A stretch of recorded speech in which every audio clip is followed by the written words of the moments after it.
민주당 정청래 대표입니다. 최근에 이재명 대통령과 민주당 지지율이 떨어진 데에는 물론 이춘석 의원의 주식 논란, 조국, 윤미향 두 사람의 사면 등등도 다 있겠습니다만 정청래 대표의 독주 이 부분도 적지 않은 악영향을 미쳤을 겁니다. 그런데 오늘 김문석 총리가요. 정청래 대표의 검찰 개혁이 속도 조절을 할 필요가 있다고 이례적으로 언급을 했습니다. 검찰개혁, 언론개혁, 사법개혁은 폭풍처럼 몰아쳐서 전광석화처럼 끝내겠습니다. 국민들께 약속드린 추석 전 완수라는 시간 안에 개혁을 완수할 수 있으리라 생각합니다. 큰 대로는 흔들림 없이 진행될 것입니다. 다만 그 과정에 이렇게 중요한 일을 국민이 보실 때 조금 졸속하거나 엉성하게 간다라는 생각이 드시지 않도록 꼼꼼하게 가는 것이 좋기 때문에 정부 여당 간에 또한 검찰개혁을 주장해온 각 정당 간에 이 조율할 시간을 충분하게 갖는 것이 좋겠다고 보고 있는 것이고요. 이재명 정부 2인자인 김민석 총리가 이런 얘기를 했어요. 정혁진 변호사님. 네네. 검찰개혁 졸속 느낌 들지 않게 충분한 조율을 거쳐야 된다. 속도전에 우려를 표한 듯합니다.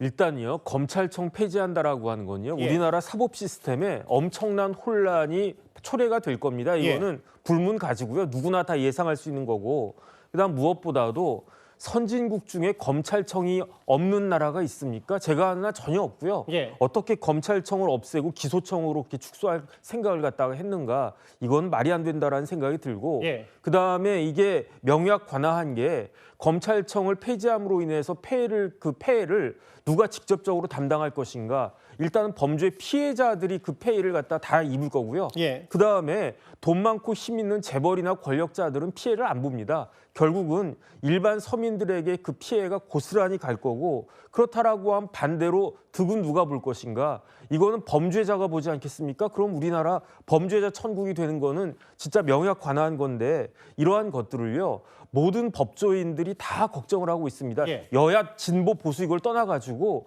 제대로 된 상식이 있는 법조인이라고 하면 이걸 다 걱정할 수밖에 없는 거고요. 다른 분도 아니고 이재명 대통령 본인이 변호사 출신 아니겠습니까? 이재명 대통령도 어떤 일이 벌어질지 잘 알고 계실 것이다. 그렇기 때문에 막상 하려고 보니까 예. 굉장히 이걸 갖다가 준비를 잘해야 된다라고 하는 거를 대통령이 제일 잘 알 거고요. 예. 그런 뜻을 그 김민석 국무총리가 밝힌 것이 아닌가 그런 생각이 들고, 만약에 진짜로 졸속적으로 저렇게 했다가 그로 인한 피해가 있게 되면 예. 그러면 정권 자체가 흔들릴 그러한 리스크까지 있을 것이다. 전 그런 생각 듭니다. 최근에 나온 지지율 한번 제가 하나하나 살펴볼게요. 최근 대통령 지지율 51.1%, 2주 사이에 12%포인트 넘게 빠졌고요. 민주당도 비슷한 흐름입니다. 54에서 39. 다음 화면도 보겠습니다. 특히 이 대통령 지지율 가운데 이게 3일에 걸쳐서 여론조사 집계가 됐는데 가장 마지막 날 14일에는 긍정, 부정에 별 차이도 없거든요. 그만큼 이재명 정부의 첫 번째 위기가 온 게 아니냐. 그런데 또 하나 지역별 여론조사도 한번 살펴볼 필요가 있습니다. 바로 민주당이 텃밭인 광주, 호남 지지율도 한번 볼게요. 광주, 전라, 호남 지지율 같은 경우는 특히 대통령 지지율보다 여기 보면 민주당 지지율이 훅 빠져서 거의 보시는 숫자 그대로 30%포인트 넘게 빠졌어요. 최진봉 교수님. 이런 걸 다 알고 여러 가지 고려를 해서 김민석 총리도 검찰개혁 속도전 얘기를 오늘 한 건데 카메라 앞에서. 정청래 대표는 그럴 생각이 없어 보이거든요.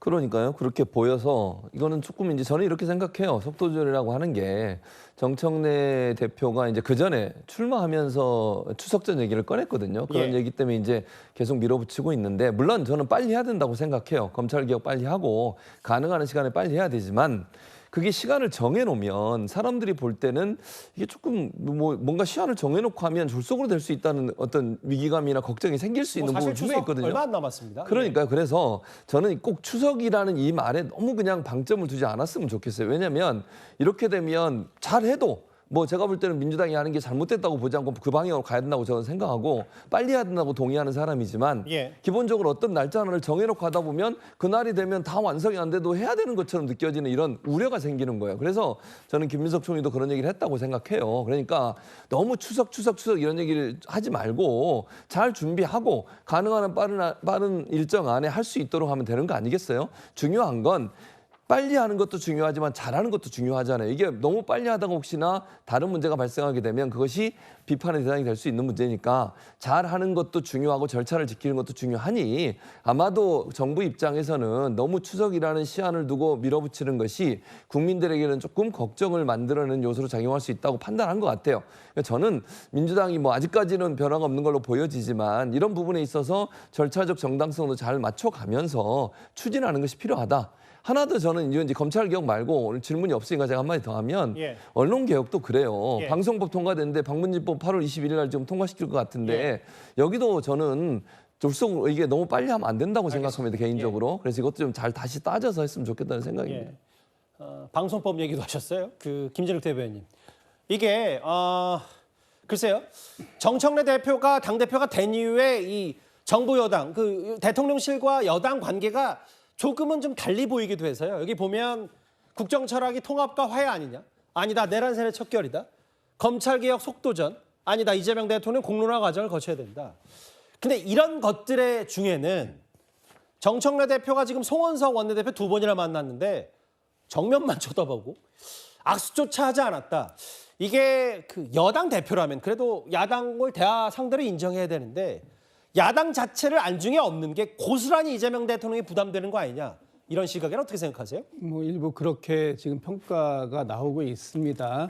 특히 이제 최근에 나오는 여론조사의 결과들을 보면 예. 정청래 대표가 처음에 국민의힘에게 요구했던 내란을 옹호하지 말고 반성하고 진정하게 반성하고 국민께 사과드리고 그리고 새로운 이 보수의 가치를 실현할 수 있는 건전한 보수 정당으로 재편되어야 된다라는 그런 뜻 이런 부분들에 대해서는 이미 충분히 전달이 되었습니다. 예. 그러나 이제 지난 8.15 광복식 행사장 또 그 엊그저께 어제 있었던 김대중 전 대통령의 어떤 추모식 이런 데에서 여당의 대표가 야당의 대표를 투명인간 취급하는 이런 모습들 이런 것들은 이제 국민들 눈에도 좀 불편하게 느껴지는 거 아니냐 그러게요. 이런 모습들이 이제 나오는 것이고요. 특히 대통령께서 일성으로 말씀하신 국민 통합 더 크게 통합하겠다라고 하는 부분에 있어서 예. 집권 여당이 조금 더 품 넓게 함께하는 모습을 보여줬으면 더 좋지 않겠느냐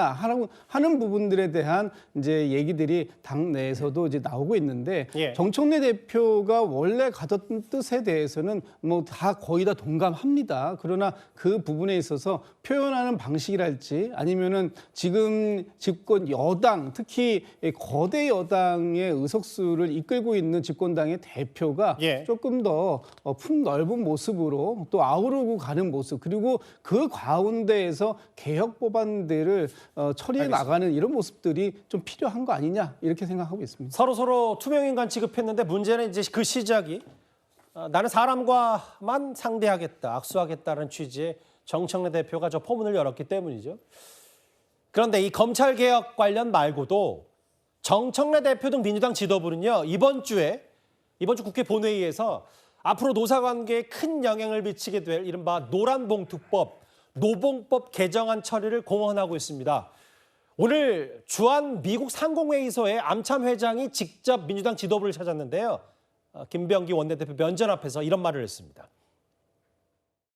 노봉법, 방송법 같은 민주당이 예고했던 법안 그대로 처리하는지랑요. 국민의힘은 필리버스터 진행하겠다고 예고하고 있는데 현재까지는 따로 계획이 없고요. 예정대로 진행될 것으로 알고 있습니다. 한미 경제 협력은 양국 성장의 핵심 동력입니다. 불합리한 규제를 개선하는 일은 정부와 민주당의 확고한 의지입니다.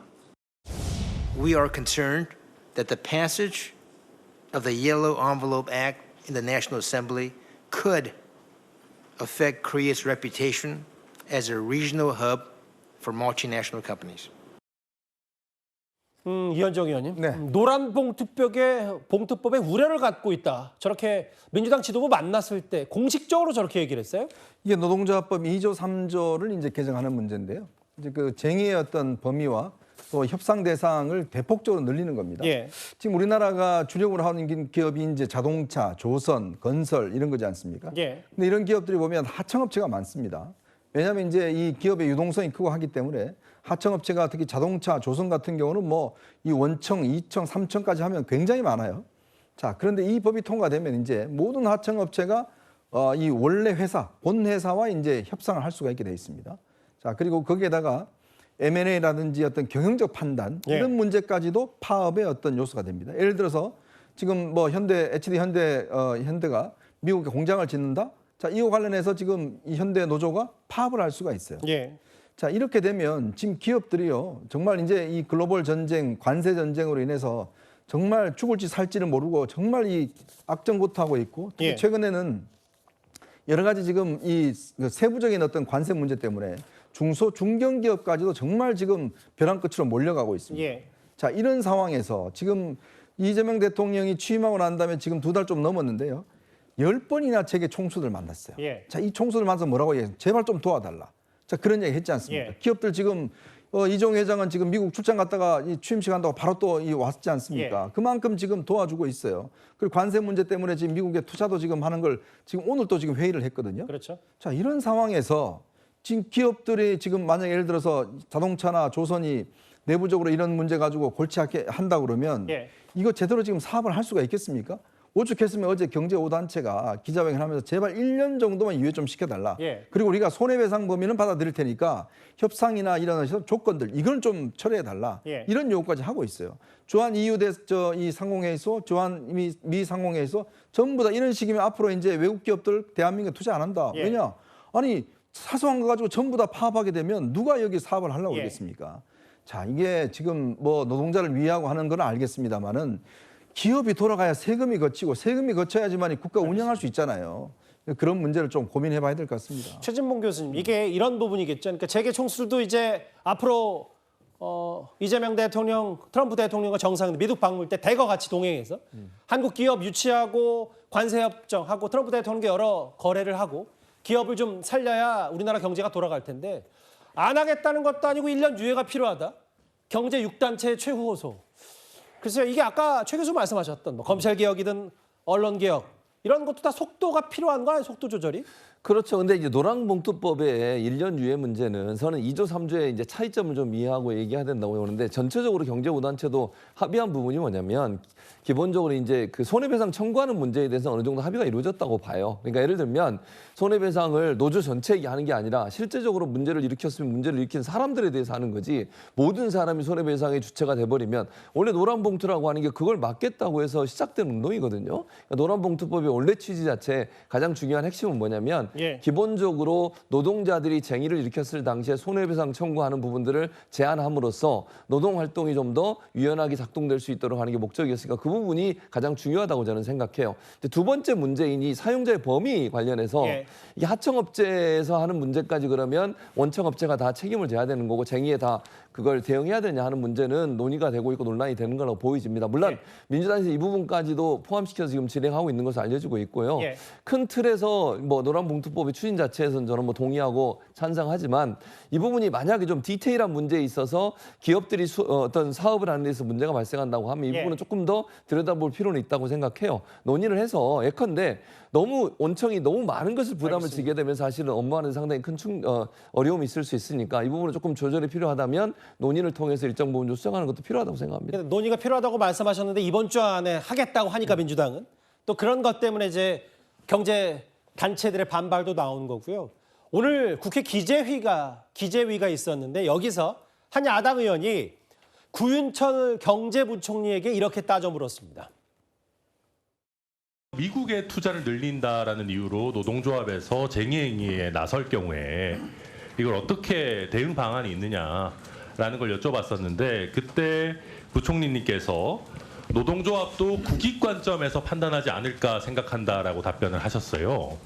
그런데 지금 이제 고용노동부에서 세부 가이드라인을 만들고 있는데 아니 근데 세부 예, 가이드라인의 문제가 아니라 노조가 국익을 우선해서 적절하게 해줄 거다. 이거는 굉장히 비현실적이고 취지에 맞지도 않잖아요. 그게 가서 또 노동의 더 질이 좋아질 수도 있고 일자리가 늘어날 수도 있고. 아니 무슨 말씀이세요? 거기 미국에 투자하고 미국의 생산 라인 증설하고 하는데 어떻게 국내 우리 노동자들의 고용의 질이 좋아집니까? 고용의 숫자도 줄어들고 당연히 비중이 줄어들죠. 그러니까 그게 국내에는 또 이 공장을 줄이는 게 아니지 않습니까? 국내는 공장이 있고 아니죠. 새로 만드는 부분이 있으니까. 아유, 예, 너무 비현실적인 말씀 계속 하시고요. 노조도 국익의 관점에 생각할 거다. 구 부총리의 말을 어떻게 들으셨어요?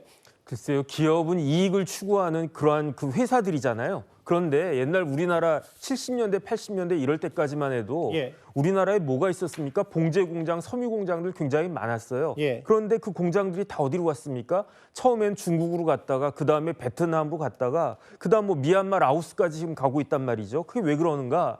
우리나라에선 더 이상 그런 사업이 수익성이 안 맞으니까 예. 그러니까 중국도 안 맞으니까 계속 더 수익성이 있는 나라 찾아가는 거 아니겠습니까? 그러니까 결국 기업 입장에서는요. 우리나라에서 수익성이 없으면 미국이든 중국이든 어디든 찾아갈 수밖에 없는데 예. 그런데 노조가 발목을 딱 잡으면서 가면 안 된다. 가면 쟁행하겠다. 그 이야기는 뭐냐면은 우리나라에는 뭐 삼성전자든 현대자동차든 국제 경쟁력 상실해서 쉽게 말하면 망하라 이런 이야기까지 되는 거 아니겠습니까? 그런데 정부의 대책이라고 하는 게 지금 부총리 말씀이 노조의 선의의 기대자 이런 이야기 아니겠습니까? 그런데 부총리 아무나 됩니까? 최고 엘리트 관료가 되는 자리가 그런 부총리인데 예. 그런 부총리조차도 지금 대책이 없다라고 하는 거를 저 자리에서 보여주는 것이 아닌가. 저는 만약에 이런 정책이 쭉 간다라고 하면요. 우리나라가 어떻게 될 것인지 참 답답하고 걱정이 심히 됩니다. 알겠습니다.